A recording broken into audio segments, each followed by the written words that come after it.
Hello dear students. Now today I am going to take up practice set 14 sentence completion. In the last video I had finished practice set 13 up to question 41 and I had told you to do the rest 9 but none of you responded, none of you gave the answer. But anyway I am going to start set 14. अब आते हैं question number 1 पे. His life consists of dash of drinking, punctuated by periods of drunken sleep. Punctuation तो आप सब जानते होंगे, comma, semicolon, hyphen. तो उसकी लाइफ जो है वो पीने के डैश से युक्त है और बीच बीच में पंक्चुएशन आता है. किस चीज़ का? ड्रंकन स्लीप, मतलब वो पीता है और सोता है. तो दो चीज़ें उसकी ज़िंदगी में हैं शामिल, एक पीना और पीकर सोना. तो ये जो दौर है, दौर पीने का, for that we use the word bout. So the answer should be B, bouts of drinking. Clear? अच्छा, ये bouts of suicide, bouts of murders, bouts of heart attacks, ये सब चीज़ के लिए you can use the word bouts. Second is the fact is so dash. ये तथ्य इतना dash है that no one ever succeeded even in defining it. ये fact इतना dash है कि कोई इसे define या परिभाषित करने में सफल नहीं हो पाया. तो अगर कोई तथ्य है, पता है आपको, बट वो बड़ा चकमा देने वाला है, वो बहुत क्लियर नहीं है, तो इट्स एल्यूसिव. अब ये एक और तरीका है कि एलिमिनेशन से, लाइक स्लैंडरस मतलब बदनाम करने वाला, मॉर्बिड घटिया, फ्रैगमेंटरी मीन्स टुकड़ों में. तो ऑब्वियसली कोई तथ्य स्लैंडरस नहीं होगा. आदमी स्लैंडरस हो सकता है, उसका स्टेटमेंट स्लैंडरस हो सकता है. तो आंसर इज ए, एल्यूसिव, चकमा देने वाला, भ्रमित करने वाला. Third is important information was given by the convict while dash before the court. Court के सामने डैश करते वक्त उस convict अपराधी के द्वारा काफी महत्वपूर्ण जानकारी दी गई. तो कोर्ट के आगे क्या होता है? पेशी होती है, मतलब गवाही. तो that is the technical word for that is depose. Depose means पेश होकर गवाही देना. तो deposing before the court. वैसे भी बाकी वर्ड्स नहीं जा रहे हैं. The first word is addressing. Addressing the court हो सकता है, एड्रेसिंग बिफोर नहीं होगा. एड्रेस मतलब संबोधित करना. एक्सप्लेनिंग बिफोर द कोर्ट नहीं होगा. एक्सप्रेसिंग, एक्सप्रेस के बाद एक ऑब्जेक्ट आता है. Express what? Feelings, emotions, ideas. Number 4 is Vishakha dash 2 minutes and 30 seconds to take the first place in the women's 800 meter race. तो जब आप हिंदी में बोलते हैं कि रेस पूरा करने में विशाखा को 2 minutes 30 seconds लगे, तो there is a phrase for it, clock a time off. Clock a time off, clock is acting as a verb. तो ये भी बाइंडिंग में आप लोग ढूंढिएगा, you will get this phrase. तो clock a time off something is का समय लगना. सो क्लॉक का V2 here is clocked. Number 5, this the dash chosen for the shopping complex.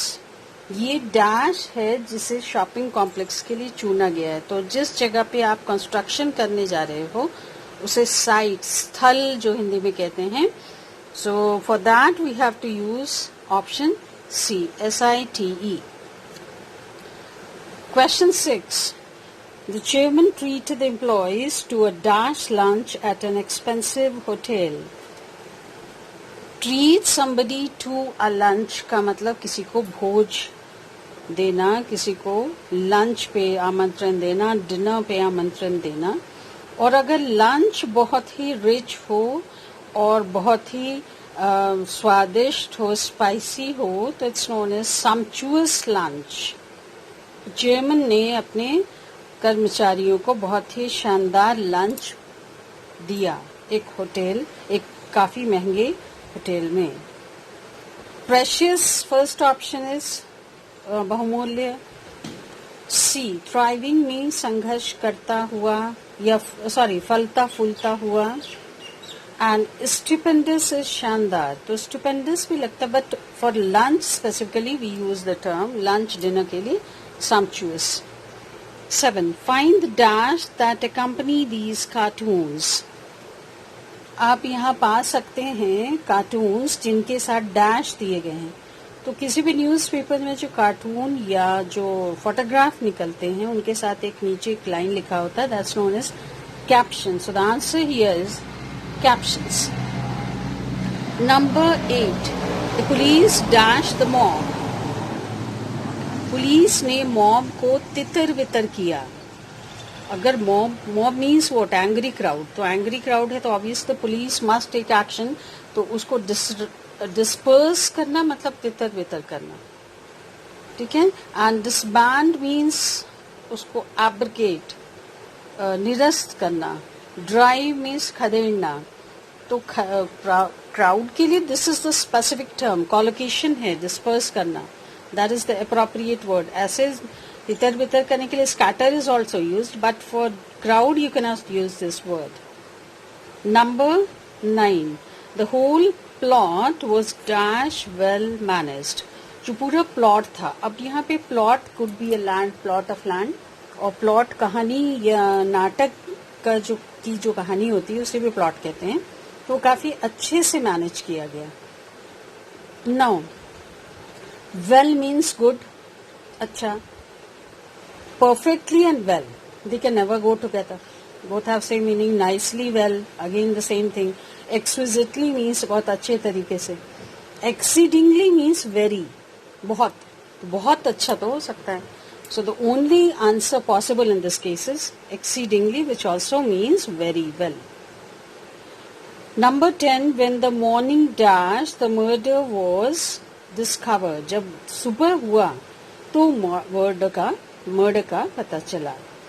अब यहाँ पे मॉर्निंग अकर्ड लग रहा है, अराइव्ड, हैपेंड, केम, बट ये रिपीटेडली पूछा हुआ क्वेश्चन है और इस केस में भी actually the appropriate term is the one the morning dawn. DAWNED. You write it down, DAWNED. In case वो होता that would be the best option. नहीं है तो when the morning came. 11. Students who have secured more than 90% marks are dash for this scholarship eligible. Means जिन students ने 90% से ज्यादा marks पाए हैं वो इस स्कॉलरशिप के लिए एलिजिबल है, मतलब योग्य हैं. So C is the correct answer. This one, C is the correct answer. 12. Mr. Shyam Lal has gone to his native village with the dash of starting an adult school. Mr. Shyam Lal अपने गांव गए हैं एक adult school शुरू करने के मकसद से. तो मकसद के लिए intention is the appropriate word, means D is the correct answer. 13. The twins are so alike. ये दोनों ट्विंस, जुड़वा भाई बहन जो भी हों, वो इतने एक से हैं that one I cannot dash one from the other. Again you will come across this phrase in binding. Tell one from the other का मतलब दो लोगों में, दो बिल्कुल एक समान लोगों में फर्क करना, या दो चीजों में जो एक सी हैं उनमें फर्क करना. Tell one from the other. So answer is tell. अगर ये आपको नहीं पता ये फ्रेज तो आपको टेल तो बिल्कुल ही नहीं लगेगा. डिसर्न लग सकता है. डिसर्न का मतलब किसी चीज को देखकर परखना, समझना. 14. We must dash to authority. Authority means जो भी मुख्य पद पे लोग हैं, जो प्रबंधन है, उसके आगे हमें घुटने टेकने चाहिए. This is the meaning. तो घुटने टेकने के लिए submit. And submit is always, उस सेंस में submit जब आता है तो is followed by the preposition to. तो हमें अथॉरिटी के आगे घुटने टेकने चाहिए. 15. Unscrupulous operators are running a dash racket. Unscrupulous means जिनका कोई सिद्धांत ना हो. ऑपरेटर कोई भी हो सकता है जो कोई भी तरह के काम को या मशीनरी को रन कर रहा है, वो ऑपरेटर है. तो अनस्क्रूपलस ऑपरेटर जो हैं वो एक चला रहे हैं dash racket. And you must have come across this word racket. हम लोग नॉर्मली यूज करते हैं जहाँ पे कोई चालबाजी बेईमानी के तरीके से कुछ काम चलाया जाता है. That's known as racket. किस चीज का racket? In illegal international telephone calls, मतलब जो गैर कानूनी अंतर्राष्ट्रीय टेलीफोन कॉल्स होते हैं उनका डैश रैकेट चला रहा है. अब कैसा रैकेट है? फ्रूटफुल. फ्रूटफुल मीन्स फलदायी. Rich racket no, because these are positive words. Flourishing means फलता फूलता हुआ, and prosperous means धनी. तो normally prosperous industry या person होता है. So the answer is flourishing means फलता फूलता हुआ. 16. The chief guest's speech was so dash that I was all ears. Chief guest का speech इतना dash था कि मैं बिल्कुल ध्यान से सुन रहा था. This an idiom. I was all ears, मतलब I was listening to it very attentively. तो वो क्या था? इंटरेस्टिंग था. So C should be the answer. Now 17. The general said that the position must be dash at all cost. तो general कौन होगा? Obviously army general. तो army general ने कहा कि वो जो पोजीशन था, जगह था, उसे हर हाल में डैश करना है. तो क्या करना है? उस पे कब्जा करना है. सो द वर्ड फॉर कब्जा करना इज कैप्चर्ड. जब आप अपनी जमीन या अपनी चीज है, किसी और ने उसको कब्जा किया और आप उसे वापस ले रहे, तो आप कैप्चर कर रहे हो उस चीज को. इलीगली भी कर रहे तो भी capture. 18 is just like the nature we all have to follow dash routine. Nature की तरह हम सबको एक डैश रूटीन फॉलो करना है. तो एक fix routine, this is the appropriate term. Routine is always fixed. अब इसमें कहीं कहीं पे some routine is also given, but appropriate term is fixed routine. Because regular तो होता ही रूटीन. So regular routine no, fixed routine. Is it clear? Next one is the park. 19. The dash of the discussion is still not known. जो discussion हुआ, जो विचार विमर्श हुआ, उसका डैश क्या हुआ ये किसी को नहीं पता. तो क्या परिणाम? तो outcome. The answer is outcome means परिणाम किसी चीज का. अब आउटपुट होता है, जैसे आप एक इंडस्ट्री चला रहे हैं तो उसका जो यील्ड प्रोडक्शन होता है, दैट्स आउटपुट. और किसी विचार विमर्श या किसी भी कॉन्फ्रेंस का जो परिणाम निकलता है, that is outcome. 20. The park was dash with bits of paper the children had left. बच्चे जब पार्क छोड़कर चले गए तो वो छोटे छोटे कागज के टुकड़ों से भरा पड़ा था. तो अगर कोई कचरा भरा पड़ा है तो we use the term litter. तो लिटर नाउन है and it is also verb. तो लिटर मीन्स कचरा भी होता है और लिटर मीन्स कचरा फैलाना भी. तो here it is used as a verb. कचरा फैला हुआ था. आई टोल्ड यू कि स्कैटर भी आप फैले हुए के लिए यूज कर सकते हैं, बट भीड़ है तो डिस्पर्स, कचरा है तो litre. 21. A person's personality is said to be dash by a combination of inheritance, environment and upbringing. तो आप लोगों ने एक प्रोवर्ब सुना होगा कि किसी भी आदमी की जो पर्सनालिटी, जो व्यक्तित्व का निर्माण होता है 3 चीजों से. एक तो उत्तराधिकार, इनहेरिटेंस, जो आपने अपने माता पिता से जो वैल्यूज इनहेरिट किए हैं. एनवायरमेंट, माहौल. और पालन पोषण. अपब्रिंगिंग मीन्स पालन पोषण. तो इन 3 चीजों से आपकी पर्सनालिटी का निर्माण होता है, तो उसे आकार मिलता है. So the appropriate word in this case is moulded. Okay, अगर मोल्डेड नहीं होता, shaped could also be used, but moulded here is the better option. 22. There was a serious dash between the 2 brothers. दोनों भाइयों में काफी गंभीर dash हुआ. तो जैसे झड़प, अनबन, झगड़ा. तो the appropriate term is altercation. Second option, altercation. This is a misprint. ALTERCATION. It should be. Altercation means झगड़ा या मनमुटाव। 23 नेवर टेक साइड्स, मतलब वो कभी भी किसी का पक्ष नहीं लेता, बट ऑलवेज रिमेन्स डैश। तो पक्ष नहीं लेता है तो क्या करता है वो न्यूट्रल। फट से जो आंसर आप सोचते हो वो है न्यूट्रल, बट ये बोलचाल की भाषा में चलेगा। बट द अप्रोप्रिएट वर्ड निष्पक्ष के लिए is impartial. I'm not marking the answers. Let me see how attentive you people are. तो आप लोग का काम क्या है? You just have to mark the answers. Go through the video again. Pause करके answers mark कीजिए. जो words का meaning बताया जा रहा है उसको लिखिए. And this will keep you on your toes. Next is I hope, और इसमें जो options, I am not telling you some options. जिसके meaning I am not telling you, तो वो ऑप्शंस के मीनिंग को भी आपको खुद से ढूंढना है, और if you have got difficulty you can ask. 24 I hope I can dash my friend to lend his car for the weekend. मैं उम्मीद करता हूँ कि अपने दोस्त को डैश कर लूंगा कि वीकेंड के लिए अपना कार मुझे दे। तो आप राजी कीजिएगा, तो persuade. So last option is persuade. 25 the overthrow of a totalitarian regime. Totalitarian means तानाशाह, dictatorship.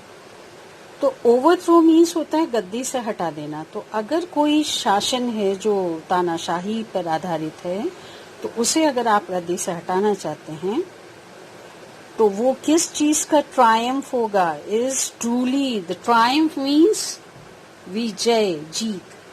तो किस चीज की जीत होगी? डेमोक्रेसी, लोकतंत्र। So the answer in 25 is B option, that is democracy. Now question number 26. The country's major industrial houses have a dash in political parties.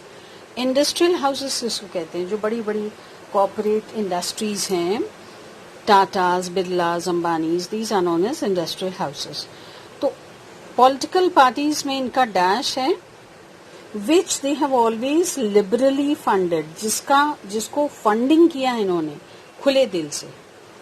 तो जब आप किसी चीज पे फंडिंग करते हैं या अपना पैसा दांव पे लगाते हैं इस उम्मीद में कि आपको रिटर्न मिलेगा, तो वो आप स्टेक पे डालते हैं। तो पुट एट स्टेक मीन्स दांव पे लगाना। वो प्रतिष्ठा भी हो सकती है, वो पैसा भी। So the answer here is C, stake. 27. A person who constantly calls attention to his trials and sufferings is in danger of developing a martyr complex and impressing others that is dash seeking sympathy. अब इसका पहले meaning समझते। जो व्यक्ति लगातार अपने trials and sufferings means अपने दुखों, पीड़ाओं की ओर लोगों का ध्यान खींचने की कोशिश करता है, वो शहीद वाले कॉम्प्लेक्स से ग्रसित है। अब ये होता क्या है? I don't know the exact Hindi word for that, कि अगर आप बार बार अपने दुख लोगों को बताते हैं तो आप चाहते क्या हैं? कि आपके प्रति लोगों की सहानुभूति हो। तो आप सहानुभूति जीतने के लिए सब हरकत कर रहे हैं, तो दैट्स यानी आप मार्टर कॉम्प्लेक्स से ग्रस्त हैं। तो कुछ लोग, जो भी व्यक्ति ऐसा करता है बार बार, वो उस कॉम्प्लेक्स से ग्रस्त हैं।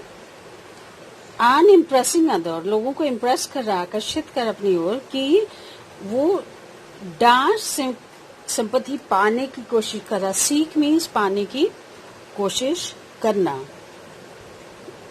तो यहाँ पे एक वर्ड है कॉन्शियसली। कॉन्शियसली मतलब बिल्कुल योजनाबद्ध तरीके से, जानबूझकर। पर्पसफुली, जब उद्देश्य एक अच्छे उद्देश्य के तहत होता है तो पर्पसफुली नहीं। एम्फेटिकली मीन्स फोर्सफुली, जोर देकर। विलिंगली, स्वेच्छा से। तो जानबूझ कर के लिए, या तो डेलिबरेटली यू कुड यूज अगर होता ऑप्शन में, नहीं है तो consciously. 28. Sachin doesn't need comics anymore. Sachin को अब कॉमिक्स की जरूरत नहीं पड़ रही है। जैसे पहले, आजकल के बच्चे कॉमिक्स नहीं पढ़ते, बट पहले लोग बच्चों में कॉमिक्स पढ़ने का लत होता था। It was sort of addiction.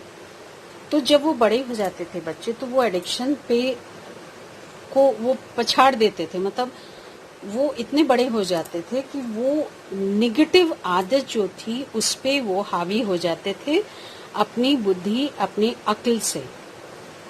तो जब आप किसी भी चीज को पछाड़ते हैं अपनी बुद्धि, अपनी अक्ल की वजह से, तो आप उस चीज को आउटग्रो करते हैं। तो सिंस V3 लगाना है हैज के बाद, तो आउटग्रोन। कई बार ये overcome and surpass also have the same meaning. तो जैसे आप किसी को पछाड़ के आगे बढ़ गए, तो सरपास करके, ओवरकम करके, अपने फीलिंग्स पे आप हावी हो गए, तो ओवरकम। किसी चीज को हराना, पछाड़ने के लिए you can use all 3 words, but answer outgrow.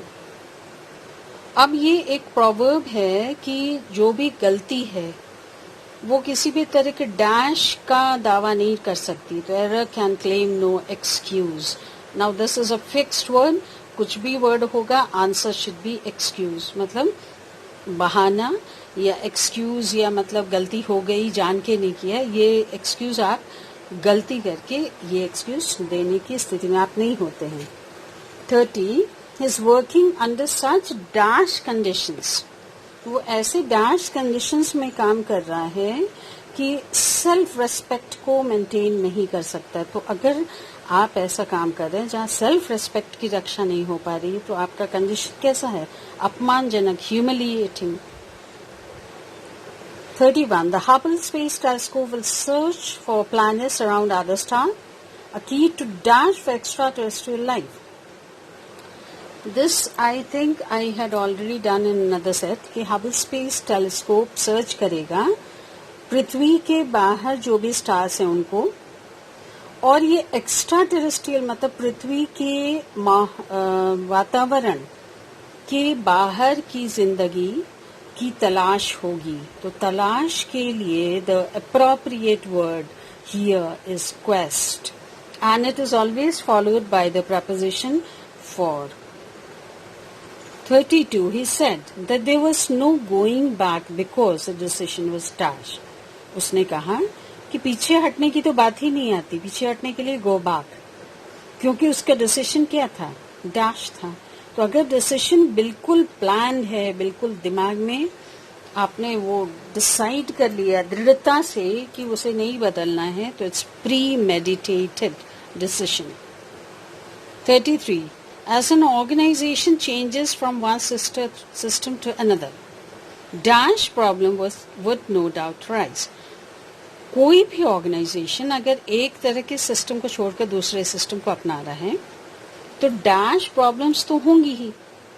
तो ये जो प्रॉब्लम्स होती है जब एक सिस्टम से आप दूसरे में जानते हैं, तो ये जो कुछ देर के लिए जो प्रॉब्लम्स होती हैं उनको आप ट्रांजिएंट प्रॉब्लम्स भी बोल सकते हैं। ट्रांजिटरी मोशन होता है फिजिक्स में, you must have come across transitory motion. Temporary भी लग रहा है कि हो सकता है, बट इंटरवीनिंग मीन्स दो फेज के बीच में जो आ रहा है, दैट्स इंटरवीनिंग।